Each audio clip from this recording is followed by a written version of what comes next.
ଆମ ବୌଦ୍ଧ ଜିଲ୍ଲାରେ ଏମିତି ଗୋଟିଏ ଗାଁ ଅଛି ଯେଉଁଠି ସ୍ୱୟଂ ମହାଦେବ ନିଜେ ରହିବାକୁ ଆସିଥିଲେ। ସିଦ୍ଧପୁର ବୌଦ୍ଧ ଜିଲ୍ଲା ଅନ୍ତର୍ଗତ ସରସରା ପଞ୍ଚାୟତର ଗୋଟିଏ ସୁନ୍ଦର ଗ୍ରାମ। ଆସନ୍ତୁ ଜାଣିବା କିପରି ମହାଦେବ ଏହି ଗ୍ରାମକୁ ଆସିଥିଲେ ଆଉ କିପରି ଭାବରେ ତାଙ୍କର ମନ୍ଦିର ଏଠାରେ ପ୍ରତିଷ୍ଠା କରାଯାଇଥିଲା। ବହୁ ବର୍ଷ ପୂର୍ବେ ସିଦ୍ଧପୁର ଗ୍ରାମର ଲୋକମାନେ ନିତିଦିନ ପରି କାଠ ଆଣିବାକୁ ଜଙ୍ଗଲକୁ ଯାଉଥିଲେ, କିନ୍ତୁ ସେଦିନ ଜଙ୍ଗଲ ପୁରା ଅଲଗା ଲାଗୁଥିଲା। ହଠାତ୍ ଗୋଟିଏ ଲୋକ ଚିତ୍କାର କରି କହିଲା, କାଠ ମଧ୍ୟରେ ଗୋଟିଏ ପଥର ଅଛି। ଲୋକମାନେ ସେହି ପଥରକୁ ଭୟରେ ଫିଙ୍ଗିଦେଲେ, କିନ୍ତୁ ସେହି ପଥର କାଠ ସହିତ ପୁଣି ଫେରି ଆସୁଥିଲା, ଯେମିତି କହୁଥିଲା ମୁଁ ତମକୁ ଛାଡ଼ି କୁଆଡ଼େ ବି ଯିବି। ତାପରେ ଲୋକମାନେ ସେହି ପଥରକୁ ଆଣି ତାଙ୍କ ଗ୍ରାମରେ ଥିବା ପୀଠରେ ରଖିଦେଲେ, ଯେଉଁ ପୀଠରେ କି ବଳି ପ୍ରଥା ଥିଲା। ସେହିଦିନ ରାତିରେ ଗାଁର ମୁଖିଆଙ୍କୁ ସ୍ୱପ୍ନ ହେଲା, ମୁଁ ସ୍ୱୟଂ ମହାଦେବ ତମ ଗାଁରେ ରହିବାକୁ ଆସିଛି।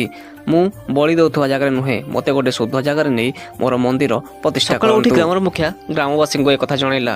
ଏକଥା ଶୁଣିବା ପରେ ରାଧା ମେହେରାଣୀ ନାମକ ଜଣେ ମହିଳା ତାଙ୍କର ଏକ ଜମି ଦାନ କରିଥିଲେ। ଗଢ଼ାଗଲା ଏଠି ଏକ ମନ୍ଦିର, ଆଉ ସେଇଦିନଠାରୁ ପୂଜା ପାଇଲେ ବାବା ସିଦ୍ଧେଶ୍ୱର। ଏଠାକାର ଲୋକମାନେ କୁହନ୍ତି, ଯଦି କେଉଁ ଭକ୍ତ ହୃଦୟରୁ ବାବା ସିଦ୍ଧେଶ୍ୱରଙ୍କୁ ଡାକିଥାଏ, ବାବା ସିଦ୍ଧେଶ୍ୱର ତାର ମନବାଞ୍ଛା ଶୀଘ୍ର ପୂରଣ କରିଦିଅନ୍ତି। ଆଜି ଏହି ମନ୍ଦିର କେବଳ ଗୋଟିଏ ପଥର ନୁହେଁ, ସେ ମନ୍ଦିର ହେଉଛି ସମସ୍ତଙ୍କର ଆଶା, ସମସ୍ତଙ୍କର ଭରସା।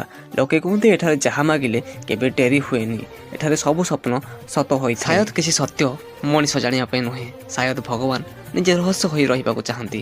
ସାଙ୍ଗମାନେ, ଏହା ଥିଲା ସିଦ୍ଧପୁରର ବାବା ସିଦ୍ଧେଶ୍ୱରଙ୍କ କାହାଣୀ। ଯଦି ଏହି ମନ୍ଦିର ବିଷୟରେ ଆପଣ ଆଉ କିଛି ଜାଣିଛନ୍ତି ତେବେ କମେଣ୍ଟରେ ନିଶ୍ଚୟ ଜଣାଇବେ। ପୁଣି ଦେଖା ହେବା ଗୋଟିଏ ନୂଆ ଭିଡ଼ିଓ, ନୂଆ କାହାଣୀ, ନୂଆ ଅଧ୍ୟାୟରେ।